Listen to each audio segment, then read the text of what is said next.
চাঁদ যখন আল্লাহ নবী দ্বিখণ্ডিত করছেন তখন নফল নামাজ পড়লেন, আল্লাহর কাছে চাইলেন, চাঁদের দিকে এরকম করে একটা অঙ্গুলি নির্দেশ করলেন না? আচ্ছা, অঙ্গুলি যখন নির্দেশ করছে ওইখানে কিন্তু আল্লাহ কিভাবে করছে এটা আল্লাহ জানেন, কিন্তু আমরা এখন বিজ্ঞান বুঝতে পারি একটু। প্রত্যেকের শরীর থেকে একটা রশ্মি নির্গত হয়, রশ্মি।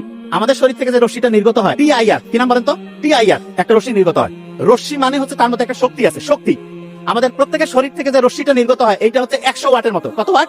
100 ওয়াট। ধরেন যে একটা লাইট 100 ওয়াটের বাল্ব যেই তাপ দেয়, আপনার প্রত্যেকটা মানুষের শরীর থেকে পূর্ণবয়স্ক অবস্থায় 100 ওয়াটের মতো তাপ তৈরি হয়। আচ্ছা, এই যে এখানে যতজন আছেন দেখেন প্রত্যেকের শরীরে তাপ বের হচ্ছে, এই জন্য এখানে কিন্তু এরকম ঠান্ডা লাগতেছে না, গরম লাগতেছে না? গরম লাগতেছে না, কারণ প্রত্যেকের শরীর থেকে 100 ওয়াটের মতো তাপ আসতেছে। তা আমাদের শরীর থেকে যে প্রতি মুহূর্তে TIR রশ্মি নির্গত হয়, এক রকমের IR রশ্মি।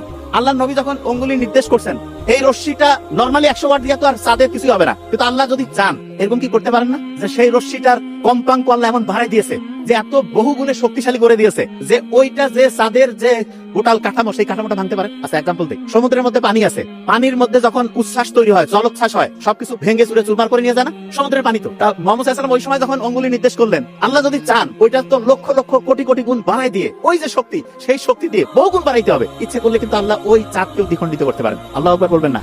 সূর্য যে আছে না, সূর্য প্রতি সেকেন্ডে প্রায় 600 মিলিয়নের মতো করে জ্বালানি সে খরচ করতেছে। 600 মিলিয়ন টন জ্বালানি সে খরচ করতেছে, এবং সেইটার যে শক্তি সেটা দিয়ে আমরা কি সারা দুনিয়ার সবাই দেখা যাচ্ছে শরীরকে গরম করতেছি, রোগ প্রতিরোধ ব্যবস্থার সাথে ফাইট করতেছি। এই জিনিসটা হচ্ছে, আমি যে জিনিসটা প্রথমে বোঝানোর চেষ্টা করছি যে আমাদের আল্লাহর কোয়ালিটি, আল্লাহর শক্তি সম্বন্ধে সামান্য কিছু জিনিস দিয়ে আমরা এক্সাম্পল দিয়ে মিলাইছি।